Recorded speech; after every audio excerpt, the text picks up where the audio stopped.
Halo adik-adik semuanya, selamat datang di channel YouTube Kak Citra.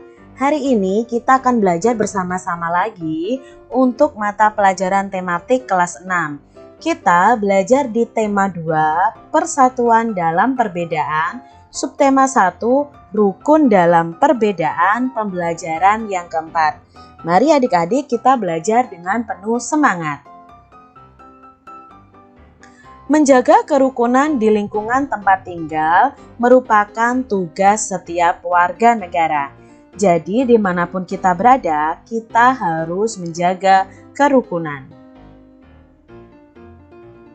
Persatuan sangat dibutuhkan untuk mencapai sebuah tujuan.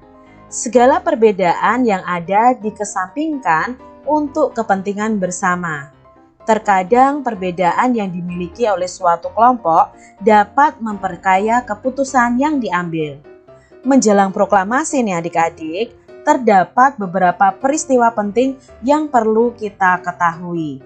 Pada pembelajaran sebelumnya kita sudah belajar tentang tokoh-tokoh yang berperan penting pada proklamasi kemerdekaan Indonesia.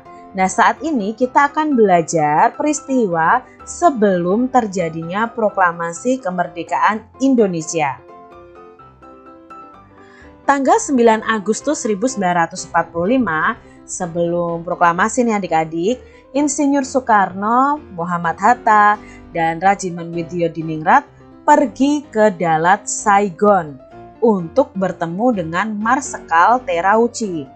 Nah, Marsekal Terauchi ini adalah panglima besar tentara Jepang yang ada di Asia Tenggara.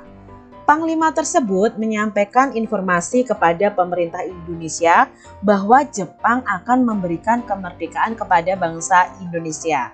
Jadi pada saat itu Indonesia sendiri sedang dijajah oleh Jepang dan Jepang akan memberikan kemerdekaan kepada bangsa Indonesia.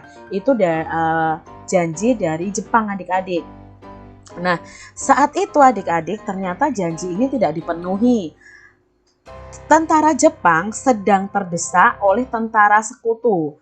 Beberapa wilayah Jepang itu dijatuhi bom oleh tentara musuh, yaitu daerah Hiroshima dan Nagasaki.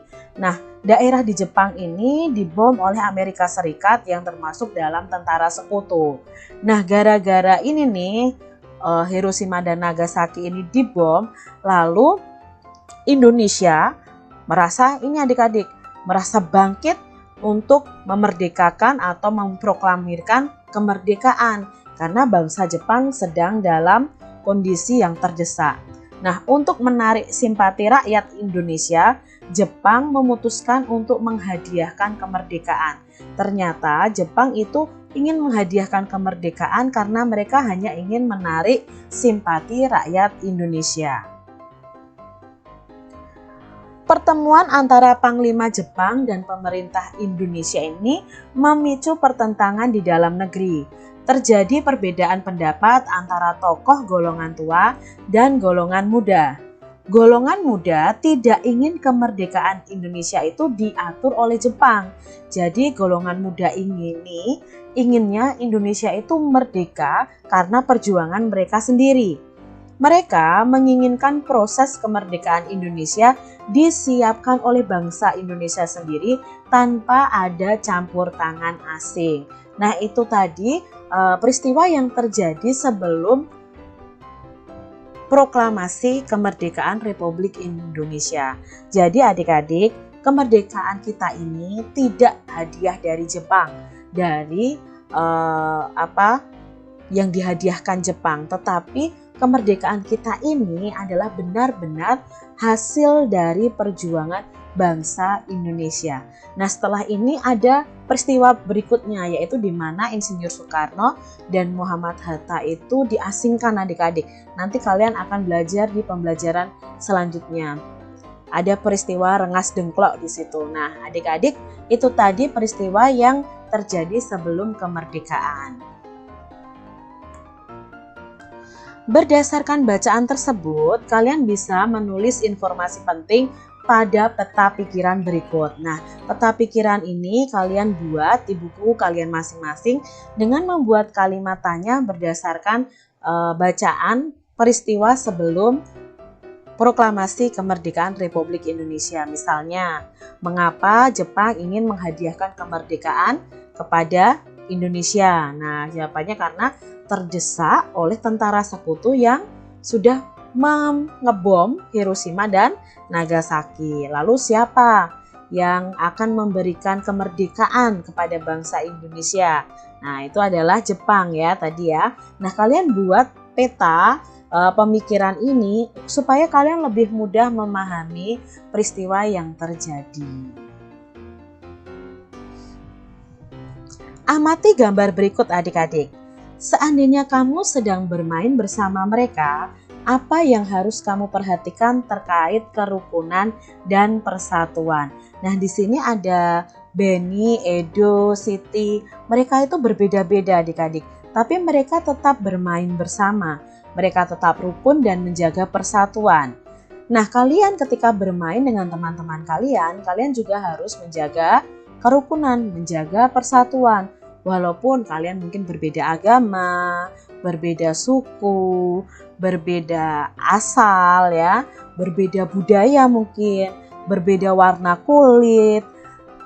Alangkah baiknya kalau kita tetap hidup rukun dan bersatu.